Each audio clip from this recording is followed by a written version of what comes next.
What are you doing now while you're dwelling with regret? Is there anything specific, any modalities that you do to work through that, or is it just contemplation and thinking about it until it just fizzles off? Oh, I often have conversations with my grandmother, think about what she would say to me. What's she saying? Right now, what does she say? Well, sometimes she will come to me in a dream. I think I've had 2 or 3 over the past 5 years that really stick out. But those are personal things that I cannot say on the podcast. But I'm sure there are people out there who have loved ones that come to them in dreams. I think that's our only way of really processing what's happening to us subconsciously. So keeping like a book where you can write things down next to your bed, I think that will be important to the process. We also don't know what dreams are. That's a whole nother thing, because I've had several conversations about the dream thing, and people are like, it's just a dream. But I believe in the power. The subconscious mind is everything, almost virtually everything. So it's like, obviously in life, it's never, that's just that, or it's just right, this. yeah. Like everything's important. There are things that we don't have the senses to see. Like the air is ether. There's something there, whether you're spiritual or not. There's like, you can argue with me, but there's magic out there. So the more you introspect or think about, contemplate the magic of life, I can make a human baby in 9 months, like fully spiritually equipped, brain works great. Like there's magic out there. So if you don't believe in magic, maybe you should think about what's going on in your own heart to not see the magic of life. You couldn't have said it any better, because sometimes you catch myself just like, I'm not even high or drunk or anything at that time. I'm just flicking a light switch. I'm like, that's crazy that we can just get electricity. Like the little tiny things. I think things are so monotonous and routine. Even if I don't understand how this interface is recording this right now, that alone is crazy. Think about quantum physics and that I know nothing about, and just science in general and how our body operates. It's so insane. Sometimes I think the most routine things that we take for granted every day are the most magical things. And because it's routine and we see it every day, it gets demagitized, if that's not even a word.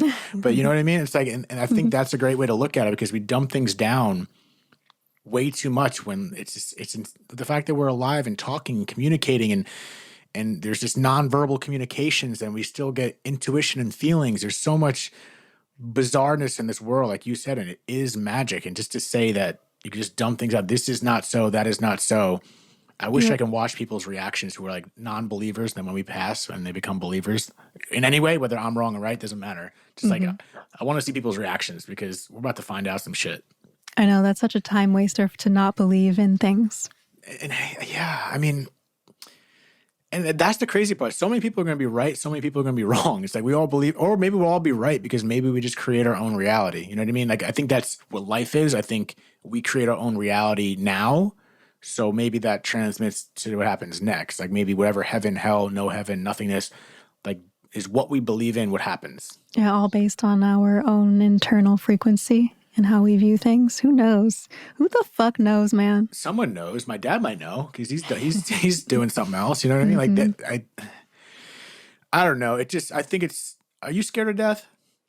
I'm a little bit scared to have not done everything in my capacity in this life to fulfill what I need to fulfill, because we all make mistakes as humans. So I guess my only fear is disappointing people, to, loved ones or whomever, to where it can't be rectified or fixed.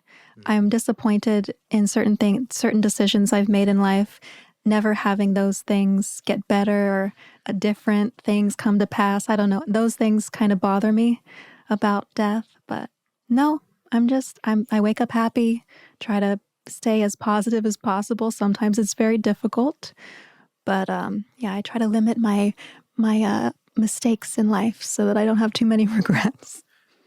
Are you very calculated? Like, do you take your time with decisions? Or are you impulsive?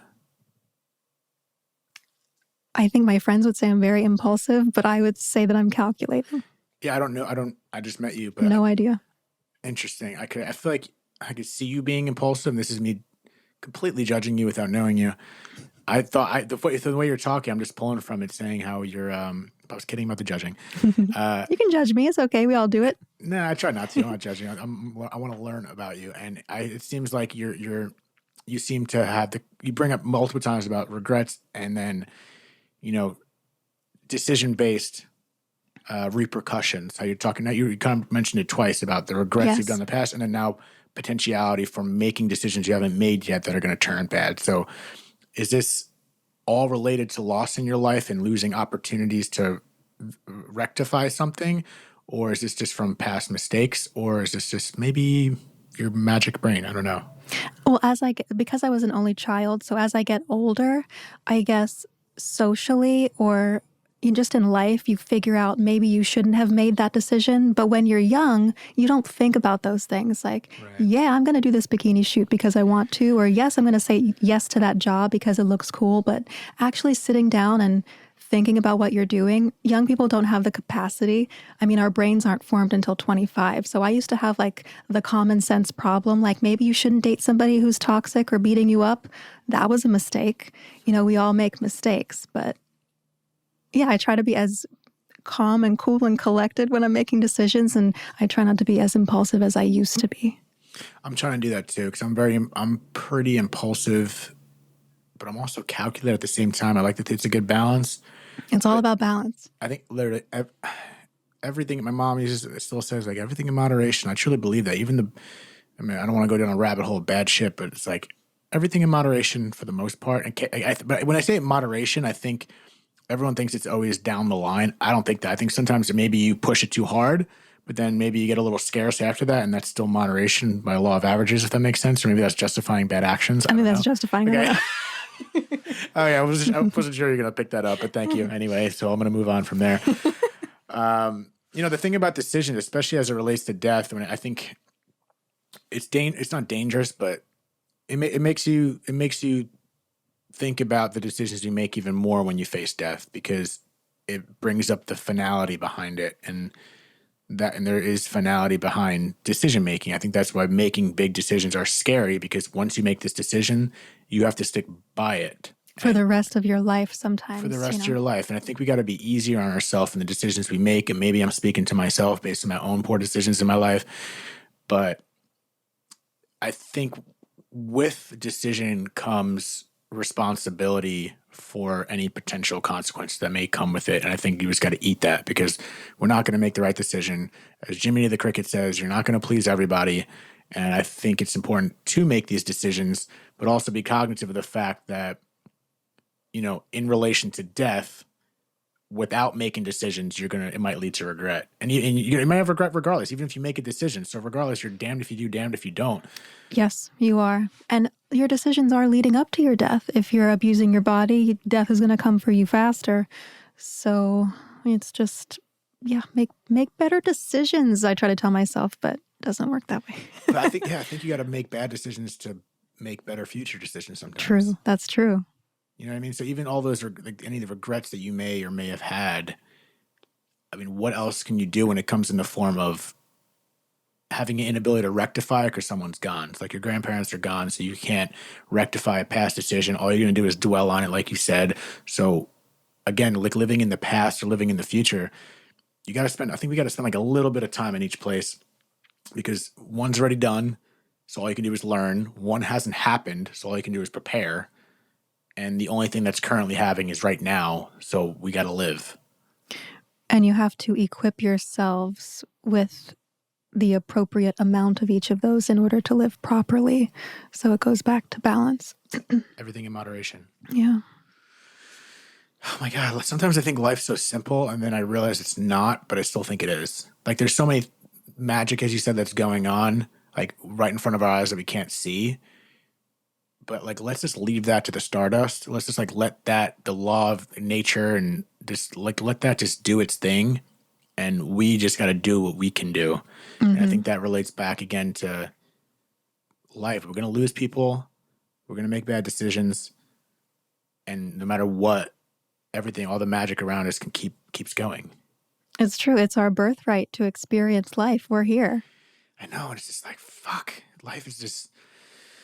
it's hard, and that's okay. I think the fact that it's hard makes it, if it was easy, I don't know if it'd be as good. I think it's corny, but like how are you going to enjoy life without pain? And I think that's the beauty. Like what is it? I don't know, it's Buddhist, but like suffering is life. And I think the quicker we can embrace that, it'll be a little less hard. if we just embrace and just understand, like, there's gonna be shitty days. I'm gonna lose my loved ones. My mom's not gonna be here someday. And I don't want to dwell on that because it's gonna make me sad in the moment, once again, thinking about the future.